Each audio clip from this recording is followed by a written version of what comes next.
9월 10일 수요일 새벽 기도회 말씀입니다. 오늘 같이 나눌 말씀은 고린도전서 1장 1절에서 3절 말씀으로 부르심을 받은 사도와 성도라는 제목으로 말씀을 나누겠습니다. 고린도전서 묵상을 시작함에 앞서서 고린도전서의 배경을 먼저 간략히 살펴보면, 고린도전서는 바울이 3차 선교 여행 중에 에베소에 머물 때 쓴 것으로 추정되는 편지입니다.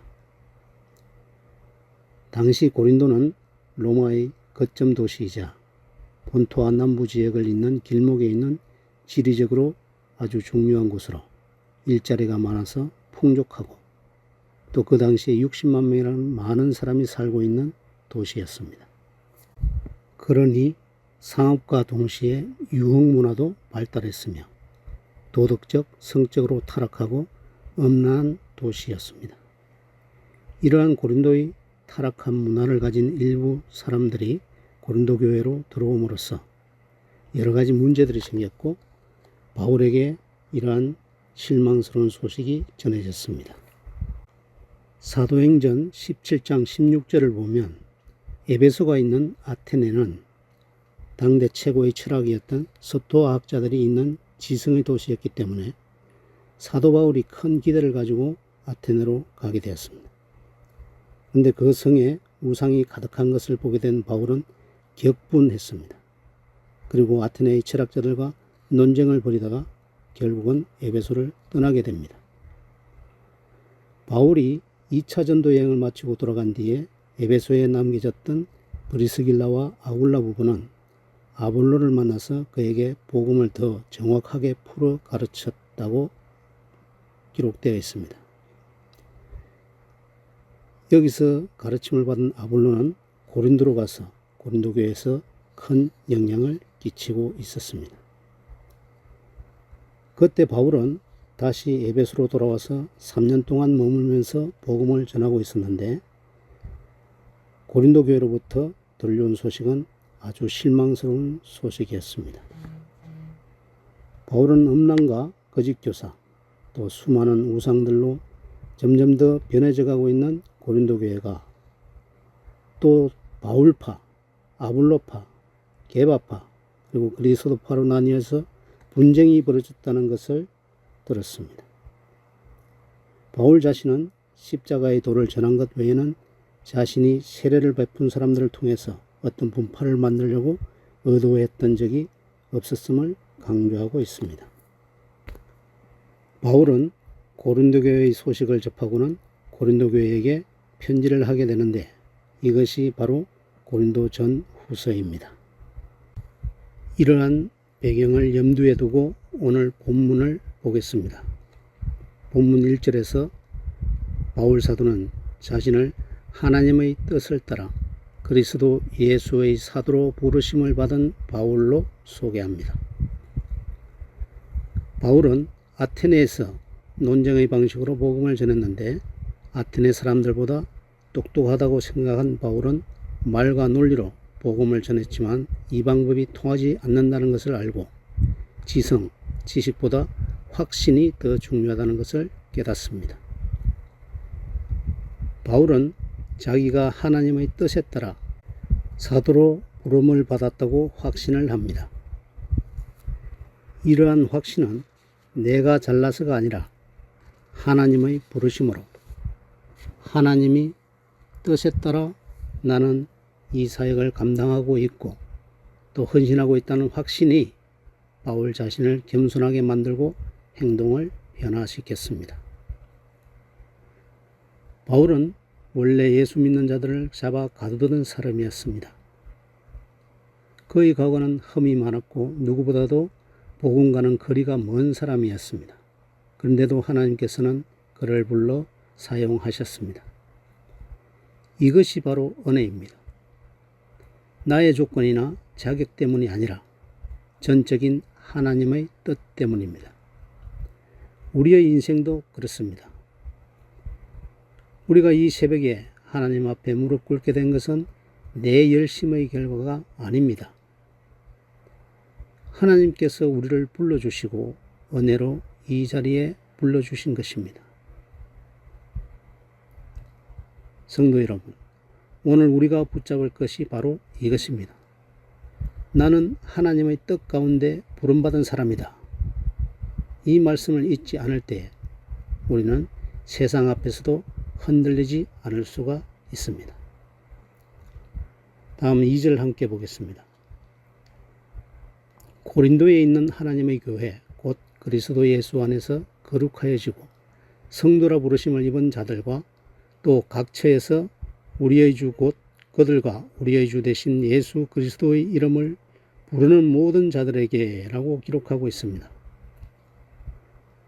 고린도전서의 수신자는 고린도 지역에 뿌리내린 하나님의 교회라고 기록하고 있는 것입니다. 이 교회는 하나님의 소유입니다. 하나님의 교회라는 말은 교회의 시작이 하나님께 있다는 것을 의미하고, 비록 교회를 세우는 일들이 사도들의 손에 의해서 이루어진다 해도 그 시작은 하나님께 있습니다. 하나님이 사람을 택하시고 부르셔서 교회를 시작하신 것이기 때문입니다. 그러므로 바울은 고린도 교회가 하나님에게서 났다고 말합니다. 바울은 나의 교회, 우리 교회라고 말하지 않았습니다.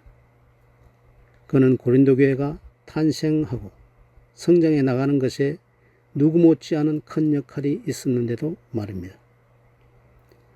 오늘날 일어나는 교회 내의 많은 문제는 사실상 사역자와 성도들이 교회에 대해 이기적인 소유욕을 가지고 있기 때문입니다.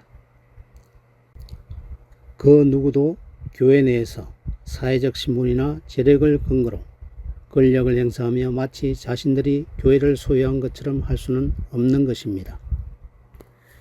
뒤에 나오는 고린도전서 3장 7절과 21절에서 보면 하나님의 교회라는 말은 교회의 시작뿐 아니라 교회의 진행 역시 하나님께 달려있음을 보여줍니다. 심는 이나 물 주는 이는 아무것도 아니며 오직 자라게 하시는 하나님이 중요합니다. 또한 하나님의 교회는 그 목적이 하나님을 향합니다. 만물은 교회의 것이며 교회는 그리스도의 것이고 그리스도는 하나님의 것입니다. 그래서 교회의 목적은 하나님이며 하나님께 영광을 돌리는 것입니다. 사실 고린도전서는 1세기 로마 제국의 한 도시에서 교회 공동체가 경험하는 현실적 긴장을 다양한 방식으로 드러내고 있습니다. 그런 점에서 고린도 교회의 근본 문제는 그들이 하나님의 부르심에 의해 그리스도 안에서 살게 된 새로운 존재라는 사실을 망각한 것과, 그래서 여전히 이 세상에 속한 자처럼 사람의 기준을 따라 살아가려 한 데 있었습니다. 그렇다면 우리는 어떻습니까? 하나님의 교회의 참된 본질을 따라 살고 있는가요? 예수 그리스도 안에 있다고 고백하는 우리는 자기 중심적이고 경쟁적인 세상의 가치에 휘둘리지 말고 오직 부르심에 어울리는 삶을 회복하기에 힘써야 하겠습니다. 고린도전서와 함께 거룩한 삶에 대한 열망과 참 교회다운 본질을 회복해 가기를 간절히 기도하는 성도들이 되어야 하겠습니다. 다시 2절 본문을 보겠습니다. 하나님의 교회에 이어서 사도 바울은 고린도 교회를 향해서 그리스도 예수 안에서 거룩하여지고 성도라 부르심을 입은 자들이라고 기록하고 있습니다. 고린도 교회는 문제가 많았습니다. 분열이 있었고 도덕적으로도 혼란이 있었습니다. 그럼에도 불구하고 바울은 그들을 책망하기에 앞서 그들의 정체성을 먼저 선포합니다. 여기서 거룩하여지고라는 표현은 단번에 거룩하게 된 것이 아니라 계속적으로 거룩하게 되어가는 과정을 의미하고 있습니다. 성도가 완벽해서 성도가 되는 것이 아니라 그리스도 안에 있기 때문에 날마다 거룩하게 빚어져 가는 자가 성도입니다. 우리 역시 부족하고 연약한 존재입니다. 그러나 하나님은 우리를 이미 성도로 불러주셨고 그 성도란 완벽한 사람이 아니라 거룩을 향해 나아가는 사람입니다. 그러므로 우리는 낙심하지 말고 오늘도 성도로서 주님 앞에 한 걸음 더 나아가는 자들이 되어야겠습니다. 2절 하반부에서 바울은 고린도 교회만이 아니라 각 처에서 주 예수 그리스도의 이름을 부르는 모든 자들을 향해 이 편지를 쓴다고 기록하고 있습니다. 복음은 특정한 사람들만의 것이 아닙니다. 예수의 이름을 부르는 자마다 구원을 얻게 됩니다. 오늘 읽은 본문 1절에서 3절에서만 예수 이름이 5번 나옵니다. 우리는 늘 이렇게 예수 이름을 부르는 성도들이 되어야겠습니다. 그러므로 오늘 이 새벽에 예수 이름을 부르고 있다는 것은 이미 그 복음의 능력 안에 우리가 있다는 증거입니다. 삶의 무게가 무겁거나 큰 문제가 가로놓였을 때 우리는 더욱더 예수 이름을 부르는 자가 되어야 합니다. 우리가 앞서 배웠던 로마서 10장 13절에 주의 이름을 부르는 자는 구원을 얻으리라고 하신 그 약속의 말씀을 끝까지 붙드시기 바랍니다. 다음은 본문 3절입니다. 바울은 편지의 첫머리를 고린도 교회의 문제에 대한 책망이 아니라 축복으로 열고 있습니다. 하나님 우리 아버지와 주 예수 그리스도로부터 은혜와 평강이 있기를 원하노라. 은혜는 값없이 주시는 하나님의 사랑이고 평강은 하나님과의 올바른 관계에서 오는 내적인 안식입니다.